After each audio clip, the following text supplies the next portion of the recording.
2023. The time is 10 a.m. I'm calling this meeting to order. In attendance are Commissioners Matari, Brooks, and Duncan. Are there changes to the agenda? Nope. Okay. Public comment. Okay. Our first business item, which is an action item, is request for letter of support for Stimson Lumber Company. This is under my name because I keep getting the requests. So it's, again, to kind of protect the reforestation and the different programs that our local lumber company and the parcels under in Kootenai County. So is this something that we want to support again, or what's your feeling on this? Has the board not supported it before in the past? Not since we've. No, and I think they're particularly good neighbors, so I would want to do it again. Yeah. So we could, I mean, it's an action item, we could actually put it forward in future if you want, or we can revisit every single request. No, I'm fine. If the board has approved it before, and I mean, I looked at it, it seems, good. And this so, board did. You remember when this board Yeah. just did it not too long ago, so. Yeah. All right, do we want to make it kind of a long-term thing, or you just want to do it one by one? Bill? I would prefer to do it long-term. I mean, I don't see them getting out of line anytime soon. Right. So what would be long-term, like 2 years, 5 years? Let's do it a year. I year? would just say a year, yeah. So for FY '24, when these requests come to the board, and Dave will or won't help me out here, then we can just put it on consent calendar. So, okay, good, I'm getting the nod, so. Yeah. Do you want me to make a motion? or- I move that we approve the request for the letter of support for Stimson Lumber Company for FY '24. I second the motion. Bill Brooks. Aye. Commissioner Matari. Aye. Chair Duncan. Aye. All right, item 2, YouTube chapter demonstration, which I actually used it before I knew it existed. Isn't that neat?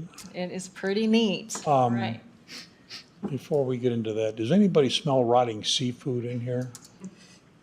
Yeah, that's what you were talking to Greg Yeah. about? And it really does smell like rotting, like somebody's buried a fish in the room, and Yeah. Dave goes, I don't smell anything, so I'll talk to him about that. Okay. Right. Moving on to business.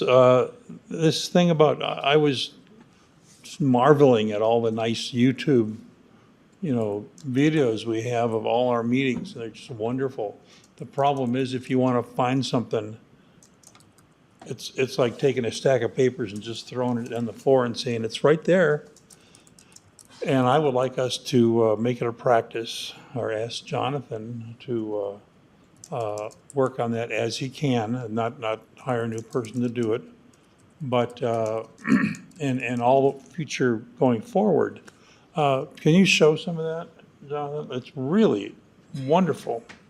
Have you seen it? No. Yeah, so Jonathan Gillen from the record. I'll be sitting over here in the station and kind of guide you through. So, first of all, I'm going to view it kind of as the member of the public would. If they wanted to find one of our YouTube meetings, we go to our agenda center here and then scroll down. I'm going to use last week's business meeting as an example, November 14th, and you click right here. So I already have it loaded up to avoid ads. So this is what it would look like. And right here, you can see there's little spaces, and each kind of little gap has labeled to the agenda item.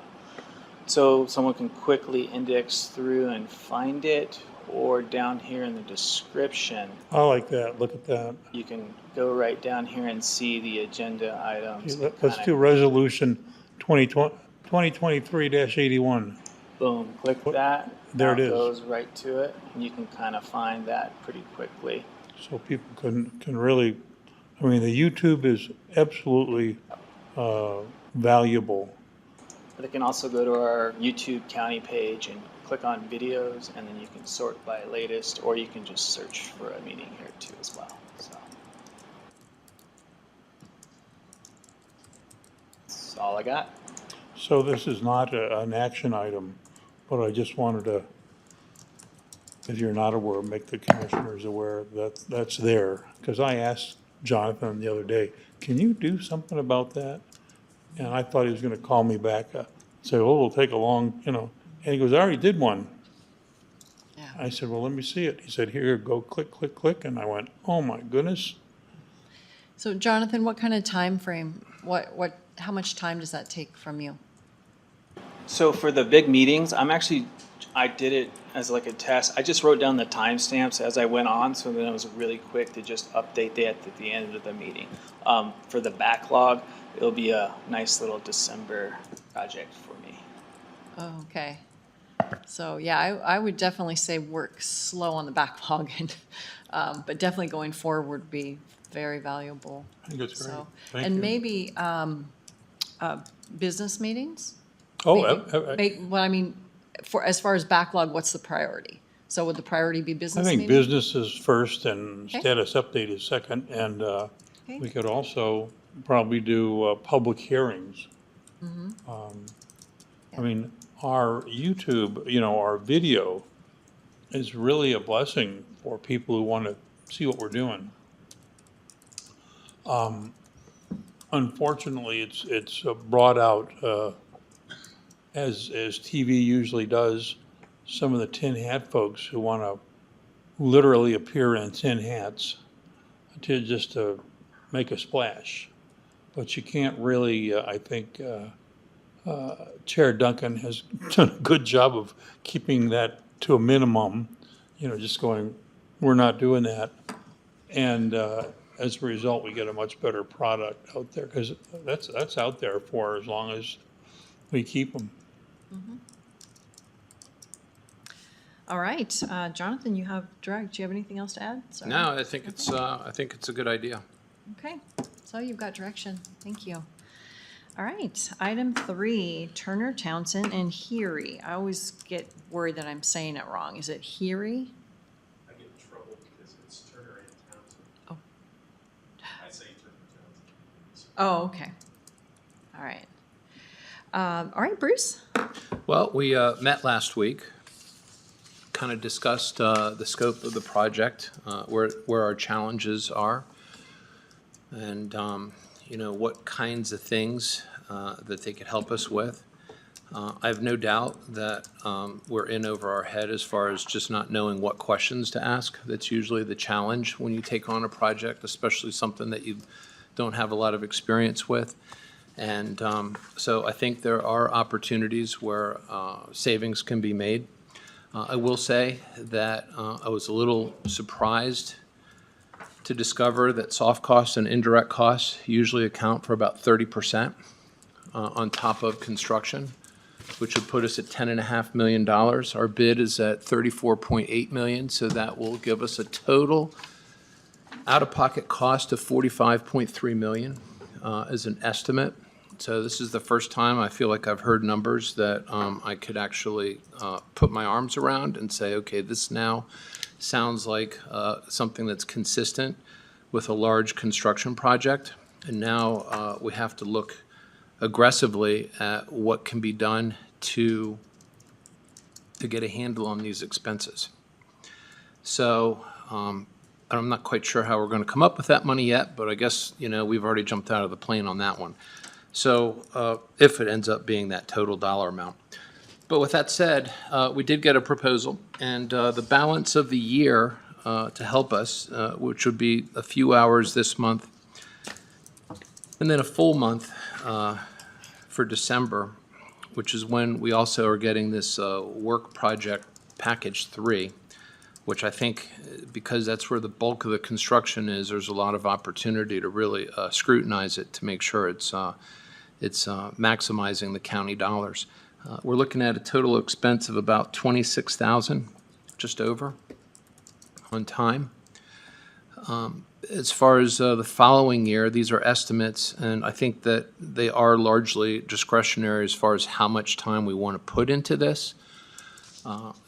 Because I've never gone through this before, my hope is that we can put in enough time that we can validate our numbers and make sure we're asking the right questions before we commit to anything, but not have to have so much time that we, are getting down to the paperclip level, for lack of a better way to characterize it. What I would recommend, though, is that Harry be involved with our weekly meetings and run those meetings.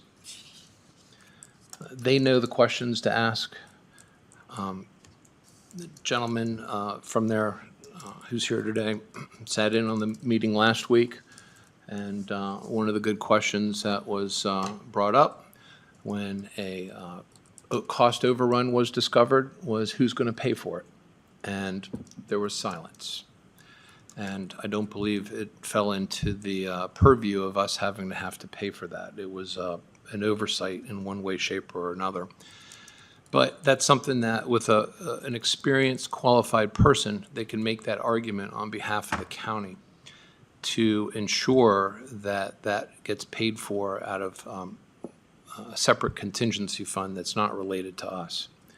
And I imagine that we'll have several of those situations in the coming months now that the real construction is about to begin. So that's where we're at. We have the spreadsheet. It was distributed to the commissioners. You all have that. And we can open it to questions. I believe we're going to be talking about this on the business meeting today. So, I don't think so. well, then it'll be on, we'll get it on the next business meeting as far as to Yeah, move it 'cause- forward. Last week, we talked about it, so. Right, but we didn't have a contract to send to legal Yeah, to yeah. get that done, so. I do have a question. So when we talk about how much soft costs that we currently believe that we've accounted for, what are we missing? What is the line item that we're most vulnerable in?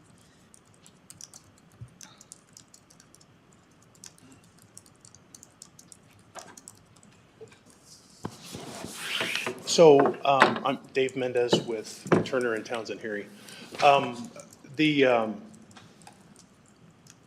I have not dug into the background for the original estimated cost. The only thing I've seen so far is the $24 million budget.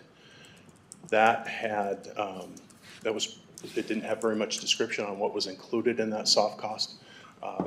That's why I mentioned that we need to really look at that to make sure that you know what the total cost. So there's, there needs to be an understanding of the difference between construction cost and project cost, and that difference then is the amount of soft costs. That's permits, fees, the cost for our company to be on your project, your FF&E, which is furnishings and equipment. So we need to really look at that, scrutinize. I know that the one line item was 4% FF&E, which I need to look at that and see if it's realistic. There's been discussions back and forth about the distinction between casework, for example. So that's furnishings, or could be viewed as furnishings. So typically, if it's not attached to the building, then it's furnishings, and then that would be what you would be required to make up. So we'll look at items like that. So I don't have any specifics for you as far as line items that are included and not included. I'll need to dig into that more and see exactly what they've considered. Yeah, but there was like one issue where you discovered where in the courthouse, typically juror seats are bolted to the floor, and our designs show that they're not. So when it's bolted to the floor, the construction company is responsible for that. When they're not, we are. And little things like that you saw that I think could, I don't know how much of a difference they can make right now as far as managing to the cost, but these are the kind of things that have not been addressed, I believe, fully, and here we are. At this point, we've already broken ground.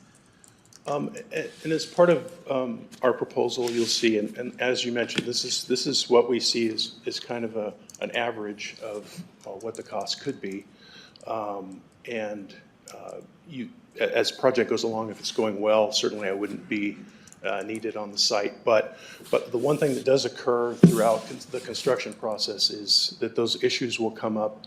So they've looked at the project plans. As the project plans develop, they get closer and closer, but they've got a construction contingency. And the things that they miss are supposed to come out of that construction contingency. So if we have an issue like the furnishings that would normally be considered part of the construction process, then we'll need to talk about that, where that gets paid for.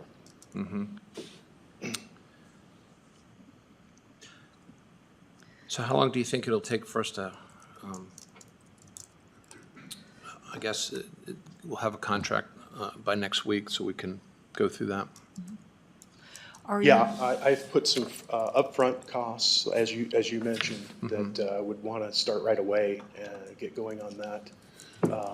The contractor has indicated, I believe, the second week in December, they're looking at their bid packages, and certainly need to look at how close those are.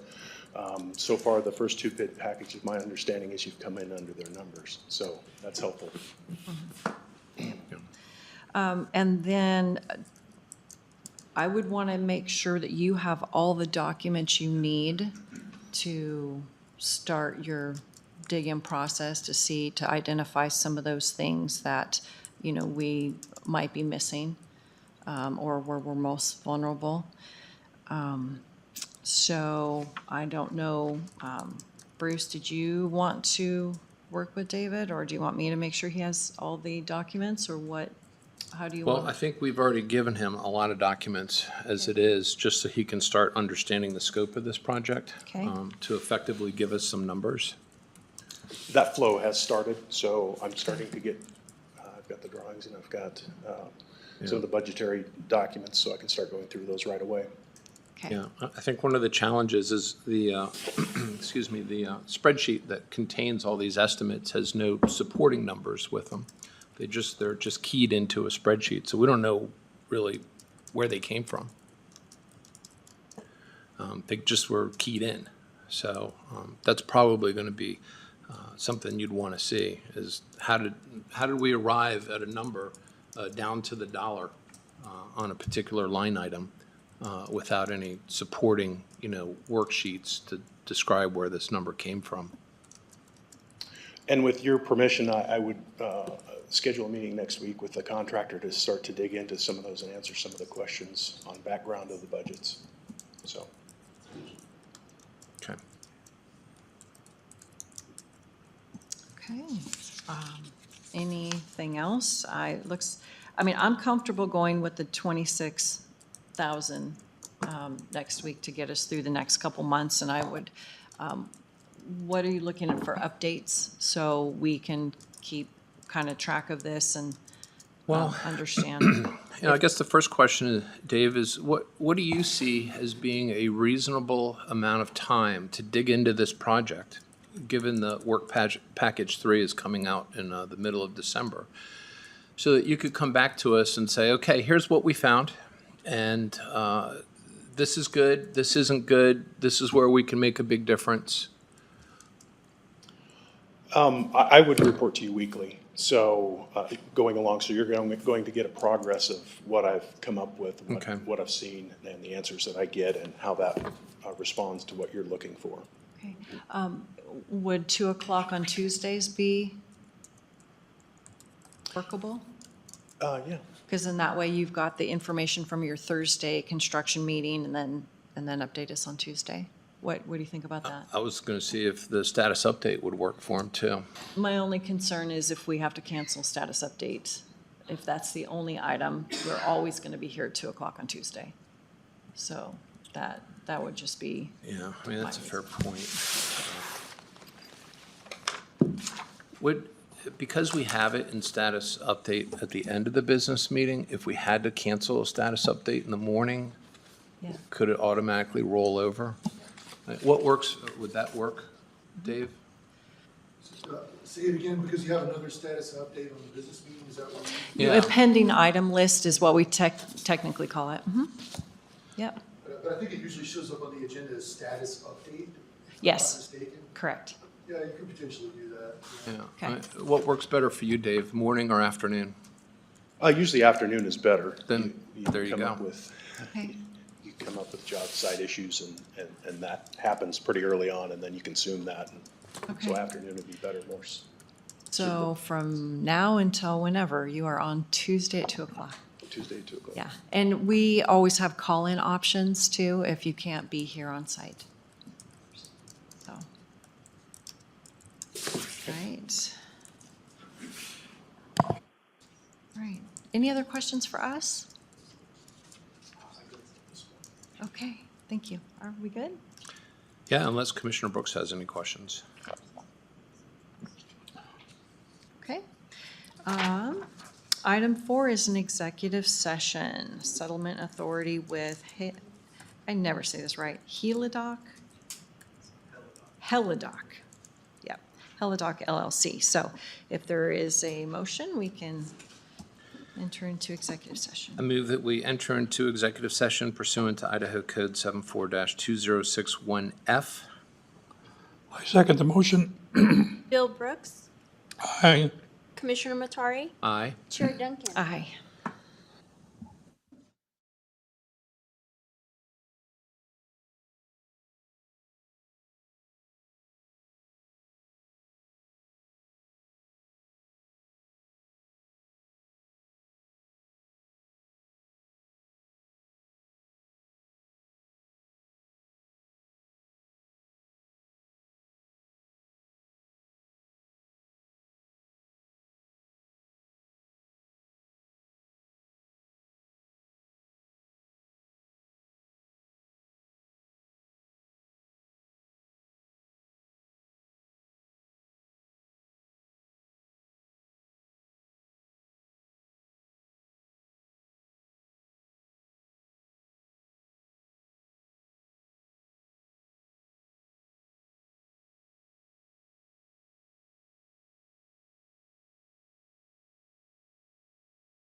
It's 10:30. Is there a motion? I move that we exit executive session 1F with staff to proceed as discussed. I second the motion. Bill Brooks, Aye. Commissioner Matari, Aye. Chair Duncan. Aye, and then I would take another motion to grant Commissioner Matari full settlement authority in Helidoc LLC. I move that we grant Commissioner Matari full settlement authority in the litigation involving Headlock LLC. I second the motion. Bill Brooks, Aye. Commissioner Matari, Aye. Chair Duncan. Aye. Public comment? Nope. Okay, 10:31, meeting adjourned. Thank you.